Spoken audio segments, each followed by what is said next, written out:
Yeah, I mean, EJ's a guy that's been working hard and has had some inconsistencies in performance, but we just felt like last year he started against South Carolina, so we could kind of go back and watch that tape and see how he held up.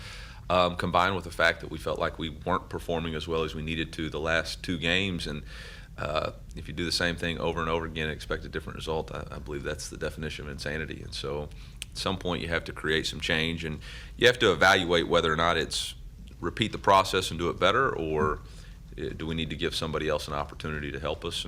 And felt like EJ did that.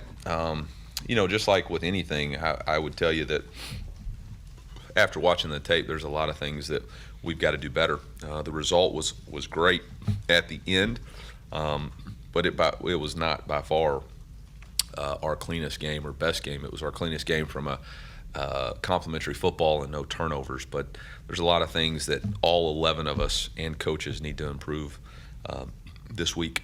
The way the defense is playing and what you need from the offense, ideally, I guess you don't want that to take 8 weeks, but is it sort of a better late than never? You have a good idea of who this team is now? No, I mean, quite honestly, if you look at the 3 games we lost, I think we were playing that way. We just weren't.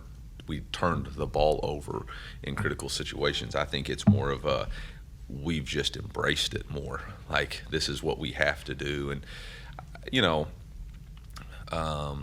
everybody wants to be the star, right? But sometimes you just got to understand and recognize that on this team, in this brotherhood, our defense puts us in the best chance to win. And so offensively and special teams, we have to support that. We got to continue to improve. And I thought offensively, we set the tone in that game when we went 94 yards on the first drive, and then they got to stop, and we went down, and I don't think it was 94, but it was something, and scored again. So I think we're holding up our end of the bargain, but we got to understand that we just can't put the ball in jeopardy.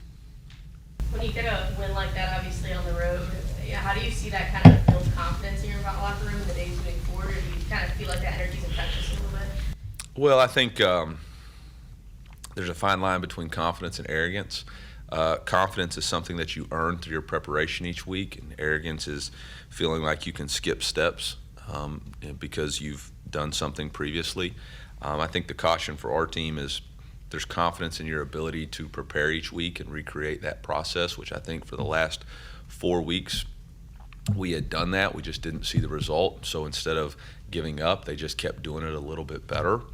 And I think what you have to do is just understand that what you put in, you're going to get out, and you can't skip that step. And if you do, that's considered arrogance. And football always finds a way to humble people.